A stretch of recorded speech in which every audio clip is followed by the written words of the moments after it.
Welcome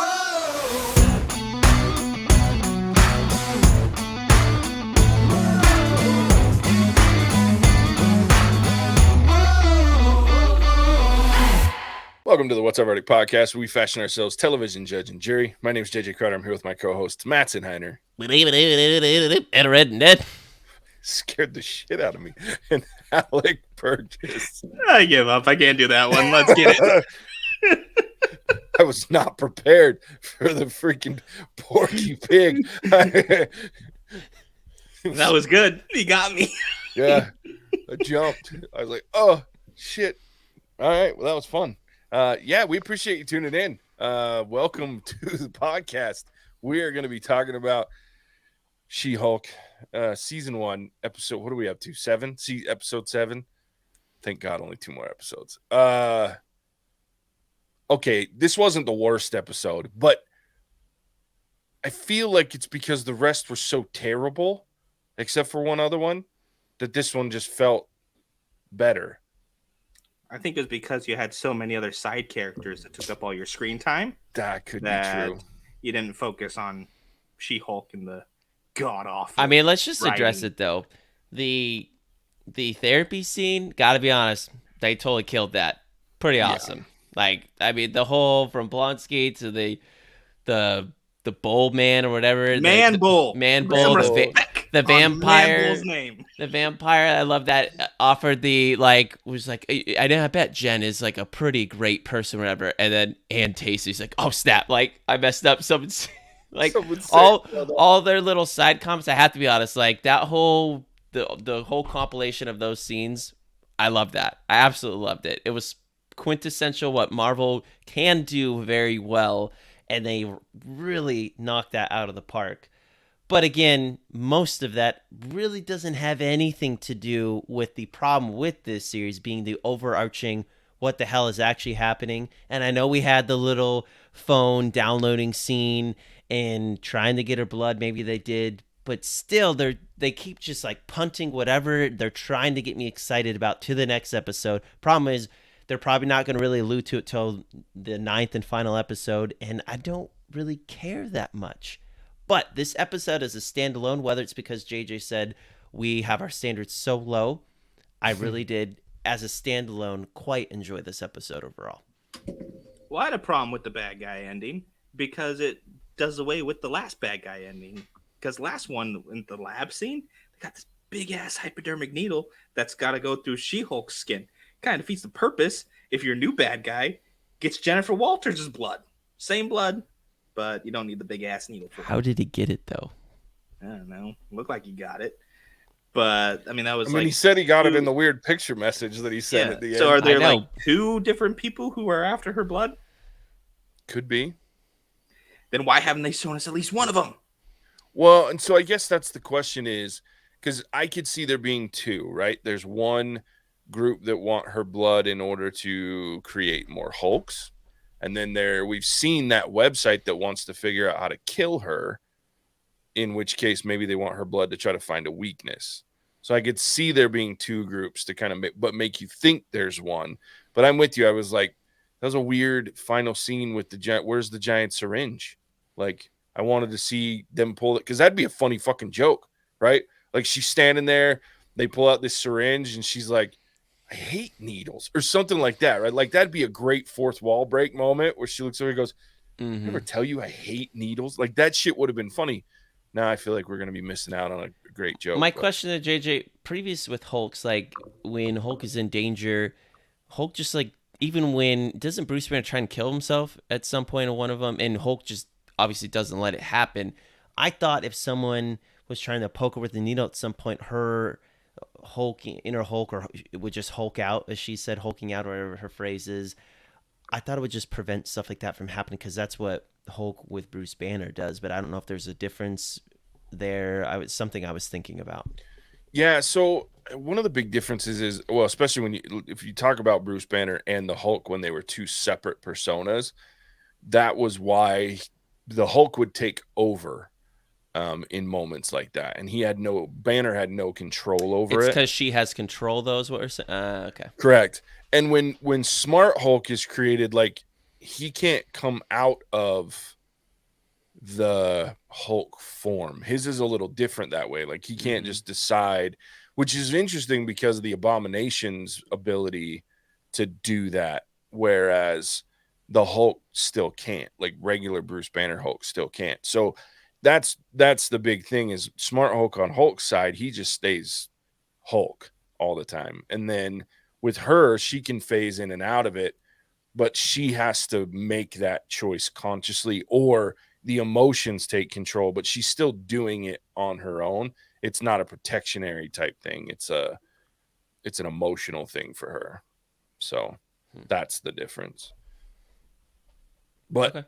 yeah, I mean, I will say it was really fun. I did like you said, Mattson, I did like the therapy, like the group session. Like I laughed quite a When the bit guy during that took his session. mask off. Yeah, no. The smell. Well, and like the dude gets up and like shoots electricity out of his swords and those are all like actual D-list Marvel comic characters. Like they're legit characters that they've pulled out of the ethos, these old shitty villains.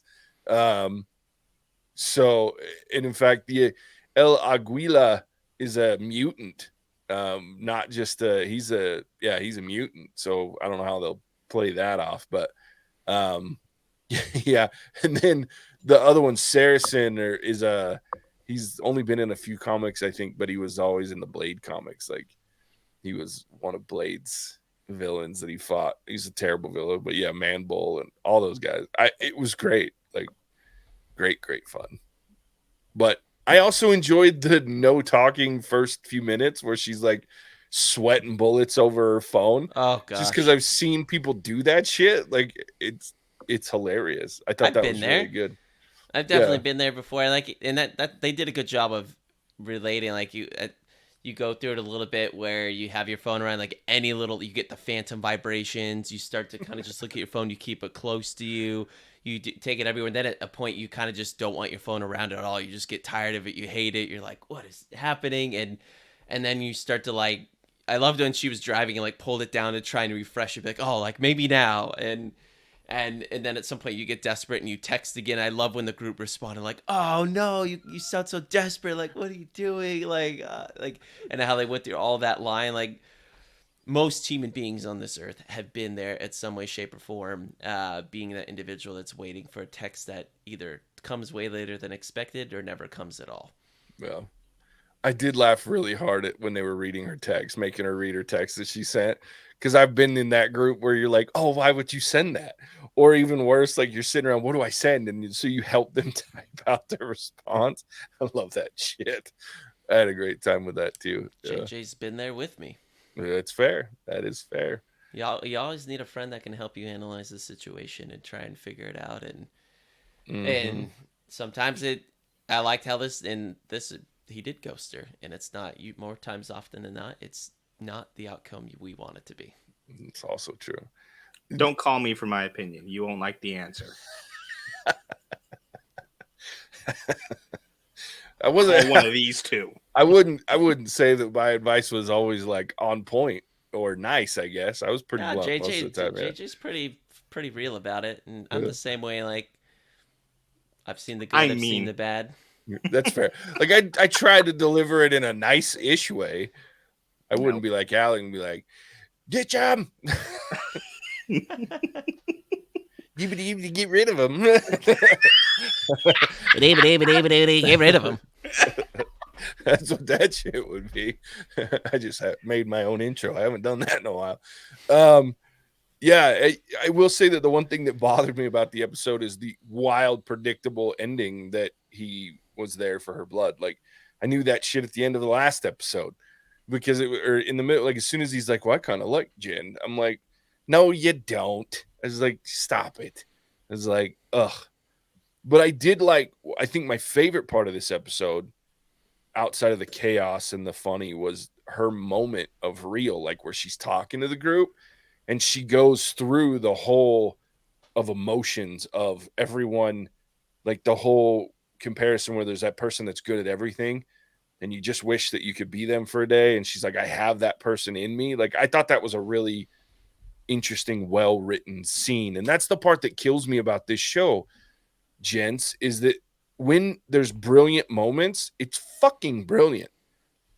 But there's so few and far between. I'm like, what the fuck? Like, do we have 3 different writers that are just competing with each other? Or do we have one writer? Like, how is there these moments of genius?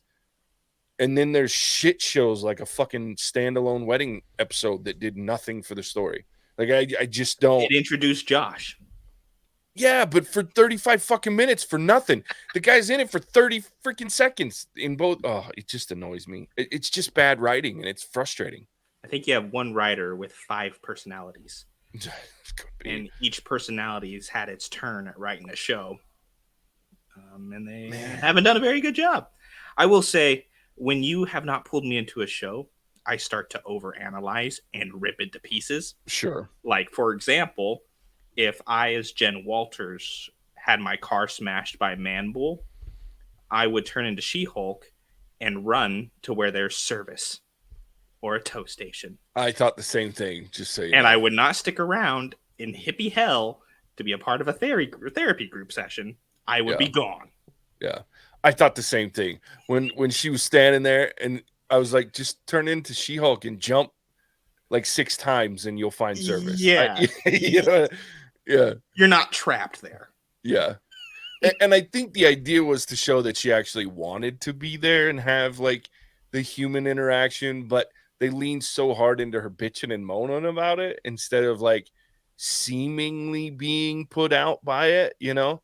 I think they would have been better served to have her, instead of walking around looking for service, like being like, well, do you have somewhere comfortable that I could wait? You know what I mean? Like that shows that she actually subconsciously or deep down wants to be there and around people, versus walking around trying to find a signal that, like you said, then I noticed too, you could get that pretty simply. They had to find a way to get her into the cool therapy session. Yeah. No, for sure. Yeah. Bring the cool therapy session to her. Yeah. And she had to go yurt it out. I say there's some funny shit in this episode. It just makes me sad that the rest of it, except for one other episode, have been so forgettable and annoying and pointless. And I liked it, but like you said, it was a good point. Right at the beginning, there's enough side characters in this to carry the lack of depth that this character has, except for in weird moments, just random moments where there's a ton of depth. I don't know. But it's overshadowed by all the crazy side characters. I thought we were watching this show for Wong. Yeah. Yeah. I mean, I'd rather watch Wong. I was here for Tim Roth, so, you know. Wow. I love Tim Roth, and he never fails to disappoint. No, he's great. And I was waiting for him to like turn into freaking Abomination, because there was a couple times during the therapy session where he was like looking really annoyed, and I'm like, is this dude gonna burst into freaking and then be all soothing as the Abomination? Like, how funny would that should have been? The parole officer would have to come back. Yeah. I'm waiting for my wild stupid prediction is that Team Reject anger management up here is going to come to help She-Hulk by the last episode. That's going to be her like Avengers. Yeah, the Avengers. Yeah, one of them. Yeah. I thought it was funny. What was it? The fact that the parole office or whoever is in charge of that does not have the resources to send a team of SWAT to go check on a potentially lethal, criminal who's under watch. So he called his lawyer instead. Yeah. It's like, why? It was good. At 7 a.m. on a Sunday, too.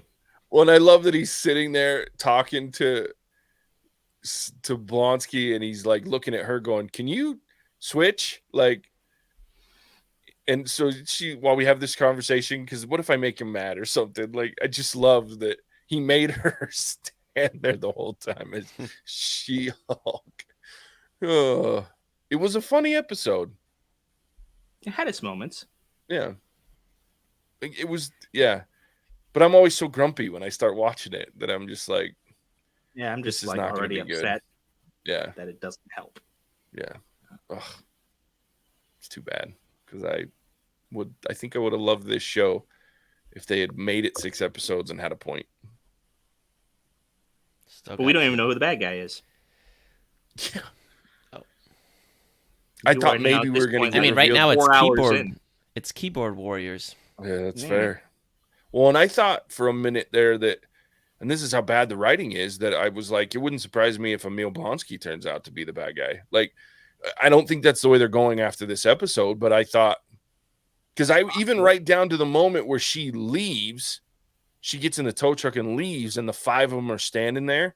I thought he was going to be like, all right, boys, she's on our side, or great job getting her to, you know what I mean? Like, I was like sitting there waiting because I was like, that would fit the terrible writing that we have. But I like the fact that these knuckleheads are being kind of good guys right now. Like, and I I'm did glad laugh they at didn't do that. yeah, me too. I did laugh at the one like fourth wall break where she's like, let's go back to the continued on this guy. Like, because she was mad about the guy from Wrecking Crew being there as part of one of the villains. So I thought that was pretty clever. A good use of the fourth wall break. I But didn't really like a that. lot of them have been really bad. So Oh, again, God. it's I'd rather Yeah. do without fool me them. once, shame on you. Fool me twice, shame on me, type of a thing. Yeah. So it's hard to be impartial on a lot of these stupid ass plot points. Even the Yeah. funny ones always have a Sure. little caveat of like, how are they gonna fuck this up? Yeah. That's how I look at this now as I watch the show and go, oh, this is interesting. When's it going to go south? Yeah. That's how Are I they felt gonna this whole ruin this? episode. JJ, did we commit to the common folk out there that we were going to try and watch things just to watch them? Good things. Yeah. Things that have a point. Yeah, I know. And I did. Just I trying to did make with J- this. I'm just trying to make JJ feel guilty. I don't with this show because I gave it a chance. And then like we had first 2 episodes were bad. And then the 3rd episode, I was like, oh, this show has life. And then episode 4 was the fucking worst of the bunch. And then 5, 6 were just as bad as 4. And I gave up on it. But I did try for 3 episodes. You can even go back and listen to my first 2 going, you know, it wasn't great, but I'm going to give it a chance. Yeah. And then the 3rd, I was like, I really like this episode. And then I went, what the fuck just happened? They ruined all the goodwill I gave them. And I only give it once. Once you lose it that bad, it's gone. I don't even give it. You have to impress me. That's fair. Alec's an asshole. No. To Disney. I'm an asshole to Disney because Sure. Disney should be able to do better with their infinite amount of resources and their infinite amount of great projects that they've done, past, present, and future. To throw out hot garbage such as She-Hulk is an insult. Yeah. I did enjoy, though, that Jennifer Walters waited to the 3rd date. She made that dude wait to the 3rd date, which makes her a shapoopy. And if anybody can get that reference, I will send you a virtual high What? five. Oh, yeah. I don't even know that reference. No. Do I want to? I probably do. JJ will know once he figures it out. Yeah, I'm sure I will. I love that too. Like after the 2nd date when they're like getting all close and she goes in and she kind of stops and thinks to herself, oh, what the fuck was that? Yeah. Wait, then- come back. And he's yeah. gone. He's gone. Yeah, it was funny. Yeah, there was some great moments. There was great moments in this show, in this episode, but that's it. All right. Anything else? Don't make a 2nd season, Disney. Yeah, but you know they're gonna. Because I don't get it. Like, people like this show. Well, because they're afraid of what's going to happen to them if they say they don't like the show. That could be true. That could be true. It's bad. And to be fair, so my boss at work has teenage girls, preteen girls who Sure. absolutely love the show. Sure. Very clearly, this show is marketed to that age group. Yeah, I mean, this show's not built for me, let alone it's not built for you younger individuals, let alone my weird old ass. Like, I don't get a lot of the humor in this show, even like it doesn't land with me. So No, it's built for a very much younger audience. yeah, that's true. I mean, I am a 40-year-old that's watching Disney Plus, so, but they keep using shit that I grew up with. Yeah, and they're just kind of just cutting off. Just getting a little bit harder for you to relate to the young folk, JJ. Well, and it's terrible, and I think that's one of the most frustrating things with me on this show in particular is because I enjoyed the comics so much of She-Hulk. Like, she's a funny character and she's interesting in the comics, and then she's just not in this show most of the time.